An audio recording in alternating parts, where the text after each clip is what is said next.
Básica, en este caso que tiene el esófago, porque tiene, ¿no es cierto?, una porción que va por la región cervical y otra que va por la región torácica. En el término, miren, si se fijan ahí, está la última porción que llega, ¿no es cierto?, y se conecta, en este caso, con el estómago. Acá está ubicado lo que es, ¿no es cierto?, el esfínter cardias, ¿ya? Entonces, los 25 grados, esencialmente, que lo ubiquen, que ese es el esófago. Cardias. Después, ¿no es cierto?, tenemos el estómago. En el estómago vamos a encontrar, recuerden que tiene dos rebordes, ¿ya? El borde o reborde sigmoideo menor y el borde sigmoideo mayor. Ya tiene que ver con tamaño, así que son fáciles de ubicar. Menor en este caso y mayor. Ahora, por posición, esta es, ¿no es cierto?, la cara anterior y la que está hacia atrás es la cara posterior. Sus límites, el límite superior va a ser el esfínter cardias y el límite inferior es el esfínter pilórico, ya que ahí se alcanza a ver, o esfínter píloro. Y si yo abro el estómago voy a poder divisar el fondo mayor acá arriba, el fondo menor y esta porción que está cercana al esfínter píloro que se llama antro pilórico. ¿Ya? Entonces fondo mayor, fondo menor y el antro pilórico. ¿Ya? Obviamente con la membrana en este caso que va a recubrirlo. Después de eso vamos a ver que desde el esfínter píloro, ¿no es cierto?, la primera porción del intestino delgado que está en contacto es el duodeno. El duodeno mide poco, ya es la porción más corta, mide aproximadamente 25 centímetros, pero es la porción fija del intestino delgado. Ya, y esta porción se divide en cuatro, en la primera, ya la segunda, la tercera y en este caso la cuarta. ¿Cuáles nos importaban? Esencialmente la segunda, ¿ya? Porque la segunda está en este nivel, la ampolla de Vater, que es el lugar donde llega el colédoco, que viene procedente en este caso del hígado, y además el conducto pancreático, ¿ya? El conducto pancreático, denominado conducto de Wirsung, que es el conducto pancreático principal. Por debajo de ello va a llegar el conducto de Santorini, que también es otro conducto pancreático, pero es el conducto pancreático en este caso accesorio. ¿Ya? Entonces todo esto es la ampolla de Vater. Recuerden que en este lugar se produce la degradación de lípidos y además de proteínas. Y la otra era la cuarta porción que está adherida, ¿no es cierto?, a través de un músculo que es el músculo de Krebs. Acá no se ve, ¿ya? Pero esencialmente para que, ¿no es cierto?, determinen que esta última porción es la porción, ¿no es cierto?, que fija en este caso al duodeno. El resto es, ¿no es cierto?, yeyunoilion, que es todo lo que está acá. Ya, el yeyunoilion, como les decía ese día, mide casi, ¿no es cierto?, 6 metros. Sacándole el duodeno deberían ser 6 metros exactos. Por lo tanto, ¿no es cierto?, tiene muchas asas, ¿ya? Variados tipos de asas en el interior, ¿no es cierto?, con muchas velocidades que van a permitir la absorción del alimento.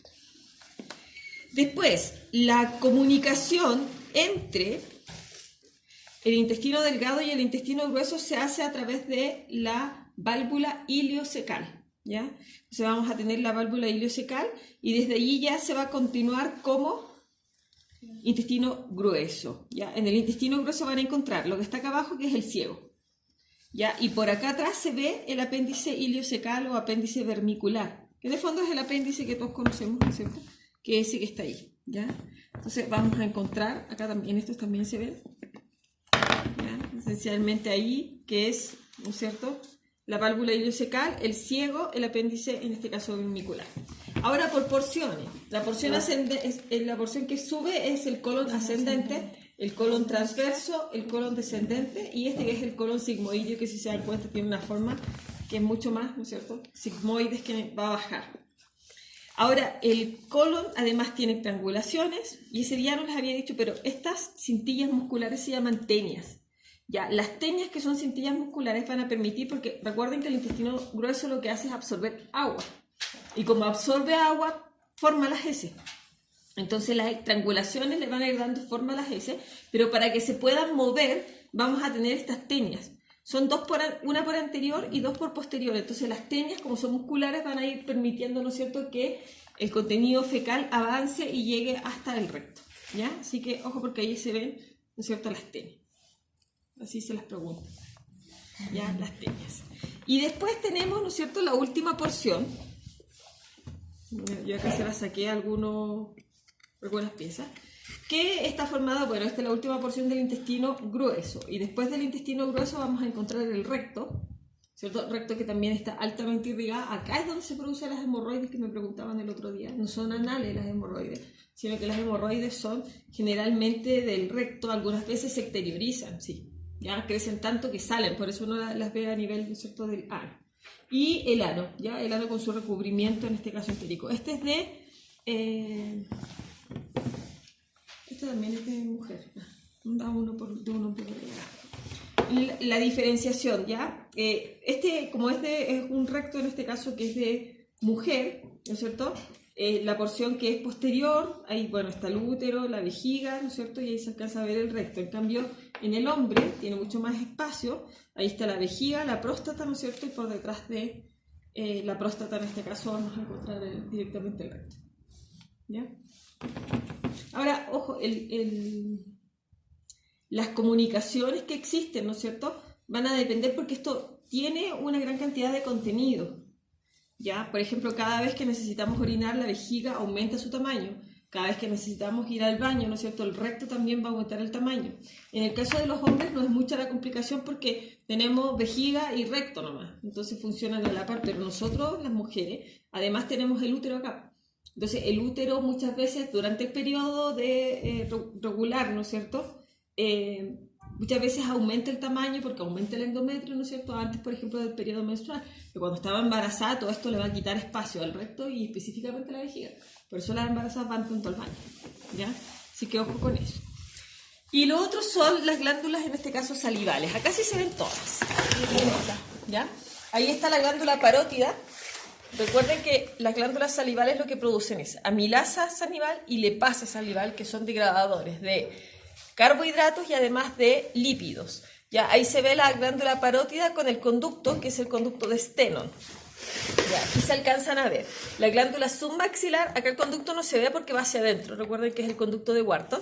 Y ese que está ahí, que es la glándula sublingual. Ya, que el conducto que produce es el conducto de Rhinibus. Ahora, si con el mismo cuando estén revisando la boca pueden levantar la lengua, van a poder ver la glándula, en este caso sublingual, ¿ya? Que esa es bastante observable, está al lado del frenillo de la lengua y se alcanza a divisar, ¿ya? Después tenemos al hígado, dentro de las glándulas accesorias del sistema, glándulas anexas del sistema digestivo. En el caso del hígado, recuerden que el hígado, bueno, es una estructura, es uno de los órganos más grandes del cuerpo, el segundo en este caso en tamaño. El hígado tiene un lóbulo derecho y un lóbulo izquierdo, ¿ya? El lóbulo izquierdo es como una lengüeta, es distinto, ¿no es cierto?, es mucho más pequeño. Acá se puede observar la vena cava, ¿ya?, que pasa, ¿no es cierto?, en este caso cercana a lo que es el hígado. Si lo miro en la vista inferior, también voy a tener mi lóbulo derecho, mi lóbulo izquierdo, y este que se forma por la ubicación de la vesícula y además del ligamento redondo, ese, y por el hilio, ¿no es cierto?, en este caso hepático, es el lóbulo cuadrado, ¿ya? Entonces tengo lóbulo derecho, izquierdo y el lóbulo cuadrado. Ahora, este que está acá, como les decía, es el ligamento redondo. Lo que está en el centro es el hilio, ¿ya?, que contiene, en este caso, la arteria hepática, la vena porta y además las vías biliares. Dentro de las vías biliares, acá, harto ojo, vamos a tener, ¿no es cierto?, las vías que vienen desde la parte superior, aquí, conducto hepático derecho y el conducto hepático izquierdo, ¿ya? Conducto hepático derecho e izquierdo.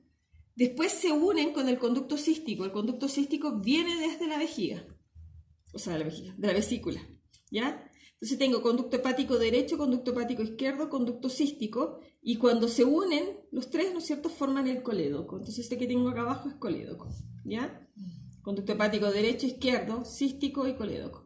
Tienen que necesariamente aprenderlo y manejarlo porque una de las patologías más comunes son los cálculos a la vesícula. De hecho, o sea, he escuchado, pero está en el GES, la extracción de la vesícula en personas entre 35 y 45 años, como en este caso prevención del cáncer de vesícula. El cáncer de vesícula en mujeres es la primera causa de cánceres en Chile, más que el cáncer de mama. Porque uno piensa que las mujeres el cáncer más predominante es el cáncer de mama, y no, es el cáncer de vesícula. ¿Ya? ¿Y por qué se produce? Porque les decía ese día que la vesícula, como es un receptáculo, su función es recibir la bilis.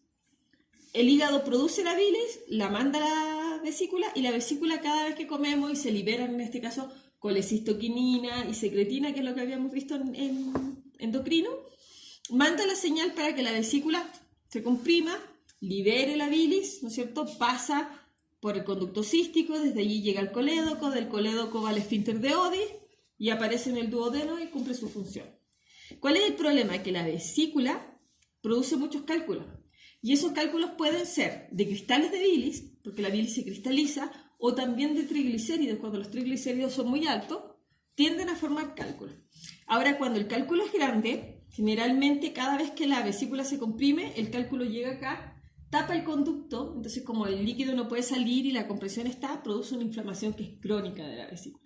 Y eso a la larga puede producir cáncer. Ahora, cuando los cálculos son chiquititos, muchas veces es mucho más problemático, porque uno dice, no tengo cálculos, pero son chicos, así que no me opera, ¿ya? ¿Cuál es el problema? Es que ese cálculo, como no va a obstruir, puede migrar. Y al migrar se va a meter al conducto cístico, después se va a meter al colédoco. Algunas veces obstruye o el conducto o el colédoco. Y ahí lo que se produce, cuando es solamente el conducto cístico, es que se inflame la vesícula. Pero muchas veces si va al colédoco, va a obstruir, ¿no es cierto?, todo lo que es la vía biliar. Y lo peor que puede pasar es que como hay una conexión entre el colédoco y el páncreas, es que ese cálculo migre y obstruya, ¿no es cierto?, el esfínter completo, y ahí lo que va a pasar es que el